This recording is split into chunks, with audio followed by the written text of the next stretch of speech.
খৰভোগৰ ফেউৰাখোৱাত কৃষিকৰ্মত ব্যস্ত প্ৰাক্তন আলফা। এসময়ৰ কেইবাজনো আলফা আজি ব্যস্ত কৃষিকাৰ্যত।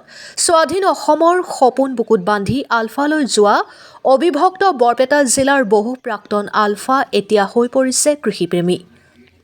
বৰপেটা সদৰৰ ওচৰৰ কাহিবাৰীত 100 বিঘা মাটিত কৃষি কৰ্ম আৰম্ভ কৰিছে। বৰনগৰ ৰাজচক্ৰৰ অন্তৰ্গত ফেউৰাখোৱাত 542 বিঘা মাটিত কৃষি কৰ্ম আৰম্ভ কৰিছে। সদৌ অসম প্ৰাক্তন আলফা সমন্বয়ৰক্ষী সমিতিৰ অবিভক্ত বৰপেটা জিলা সমিতিৰ উদ্যোগত আৰম্ভ কৃষি কৰ্ম। প্ৰায় 300 বিঘা মাটিৰ ফিছাৰীত মৎস্য উৎপাদন আৰম্ভ কৰিছে। অবিভক্ত বৰপেটা জিলাৰ প্ৰায় 300 প্ৰাক্তন আলফাই একত্ৰিত হৈ নিজে নিজক স্বাৱলম্বী কৰাৰ বাবে আগবাঢ়িছে। জাতীয় অৰ্থনীতিত অৰিহণা দিয়াৰ সপোন কৃষিকৰ্মৰ জৰিয়তে। সাংবাদিকসকলৰ আগত কয় যে আলফাৰ পৰা ওলাই অহাৰ পাছত যথেষ্ট কষ্ট তথা সমস্যাৰ সন্মুখীন হৈছিল। বহুতে ঠেলা ৰিক্সা চলাই হাজিৰা আদি কৰি জীয়াই থকাৰ কথা কয়। আজি এই সময়ছোৱাত সদৌ অসম প্ৰাক্তন আলফা সমন্বয়ৰক্ষী সমিতিৰ কেন্দ্ৰীয় সমিতিৰ মুখ্য সাংগঠনিক সম্পাদক ধ্ৰুৱজ্যোতি কলিতা উপস্থিত আছিল। তেখেতৰ সবল সাংগঠনিক নেতৃত্বত বৰপেটাৰ লগতে অসমত আৰম্ভ হৈছে জাতীয় সেউজ বিপ্লৱ। খৰভোগৰ পৰা শহীদুল আলীৰ ৰিপৰ্ট, অৰুণোদয় আছাম। ঘূৰেলি পৰা আমি যিসকলে সংযুক্ত মুক্তি বাহিনী অসম ত্যাগ কৰি চৰকাৰৰ আশ্বাসত আৰু বিভিন্ন কাৰণত বিভিন্নজনে সংযুক্ত মুক্তি বাহিনী অসমৰ পৰা ওলাই আহিছিলোঁ। আমাক চৰকাৰে কোনো ধৰণৰ আজিলৈকে সংস্থাপিত নকৰিলে। এই সতীৰ্থখিনি 1998 চনৰ 31 মাৰ্চৰ পৰা 2005 চনৰ 31 মাৰ্চলৈকে আছিলে। তাৰপিছত আমি আজি 25-30 বছৰে বিভিন্ন ধৰণৰ সমস্যাৰ সন্মুখীন হৈছোঁ। বহুতে ঠেলা ৰিক্সা চলাইও জীয়াই থাকিবলগীয়া হৈছে। বিভিন্নজনে হাজিৰা আদি কাম কৰিও জীয়াই থাকিবলগীয়া হৈছে। শেষত 2004 চনত আমি কেইজনমান ব্যক্তিয়ে লগ লাগি প্ৰাক্তন সতীৰ্থই সদৌ অসম প্ৰাক্তন আলফা সমন্বয়ৰক্ষী সমিতিৰ জন্ম দিছিলোঁ।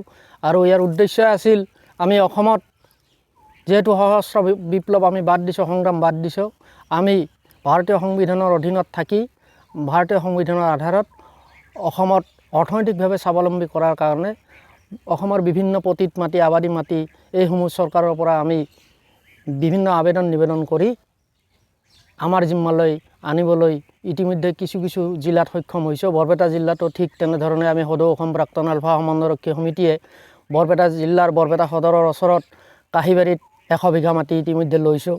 ইয়াত বৰনগৰ ৰাজচক্ৰৰ অন্তৰ্গত এই ফেউৰাখোৱা গাঁৱত আমি 542 বিঘা মাটি লৈছোঁ। ইয়াতে আমি ইতিমধ্যে কাম আৰম্ভ কৰিছোঁ, কিছু খেতি বাতিৰ কাম আৰম্ভ কৰিছোঁ। আৰু ইয়াত এটা ডাঙৰ ফিছাৰী আছে আমাৰ, প্ৰায় 300 বিঘামানৰ ফিছাৰীটো হ'ব। তাত আমি ইতিমধ্যে চাফ চিকুণ কৰাৰ কাৰণে আগবাঢ়িছোঁ। তাত মাছ পোনা মেলি দিম। আৰু এইদৰে গোটেই বৰপেটা অবিভক্ত বৰপেটা জিলাৰ প্ৰায় 300 মান প্ৰাক্তন সতীৰ্থ মিলি আমি নিজেই নিজক স্বাৱলম্বী কৰাৰ কাৰণে আগবাঢ়ি গৈছোঁ। আৰু জাতীয় অৰ্থনীতিত আমি যেন অৰিহণা হ'ব পাৰোঁ। আমি যে ত্যাগ কৰিব গৈছিলোঁ, আমি যে মৰিব গৈছিলোঁ, মৰিব গৈ ঘূৰি আহি যে বনাজ জীৱন লৈ জীয়াই আছোঁ, এই বনাজ জীৱনটোক সৎ ব্যৱহাৰ কৰি যাতে পুনৰ আমাৰ সামাজিকভাৱে সুন্দৰভাৱে জীয়াই থাকি সমাজত দহৰ মাজত এজন হৈ জীয়াই থাকি আমি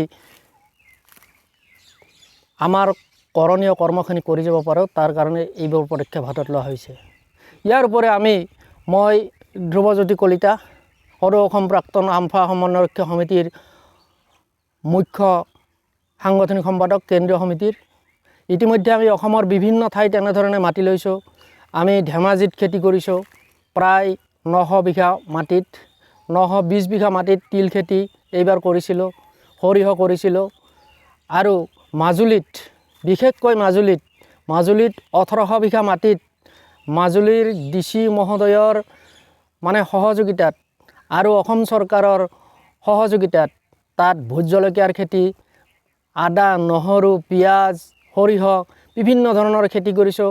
আমি সদৌ অসম প্ৰাক্তন আলফা সমন্বয়ৰক্ষী সমিতিয়ে নুমলীগড় ৰিফাইনাৰীৰ পৰা কেন্দ্ৰীয় সমিতি মিলি তাত হিউমেন ৰিচোৰ্চ বিভাগৰ পৰা HR বিভাগৰ পৰা নুমলীগড়ৰ তাত এখন ট্ৰেক্টৰ আনি দিছোঁ মাজুলীত কেন্দ্ৰীয় সমিতিৰ তৰফৰ পৰা। তাত ল'ৰাখিনি সংস্থাপিত হৈছে, ধুনীয়াকৈ কাম কৰি আছে। প্ৰায় তাতো 150-200 ল'ৰাই সুন্দৰকৈ কাম কৰি এটা সুন্দৰ জীৱন যাপনৰ দিশে অগ্ৰসৰ হৈছে আৰু জাতীয় অৰ্থনীতি এক অৰিহণা যোগাব ভৱিষ্যতে।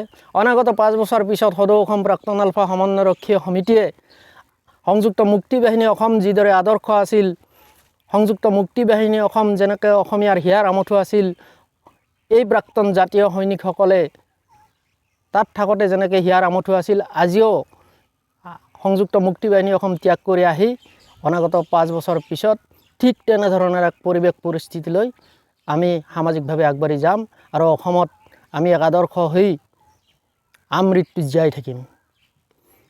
আমাৰ এইখিনিয়ে ক'বলগীয়া আছিলে। আপোনালোকৰ যদি কিবা সুধিব লগা আছে সুধিব পাৰে এতিয়া। এই চকতে আমি আমাৰ বৰপেটা জিলাৰ আৰক্ষী অধীক্ষক মহোদয় আৰু উপায়ুক্ত মহোদয়, বৰপেটা জিলা সমিতিৰ লগতে সদৌ অসম প্ৰাক্তন আলফা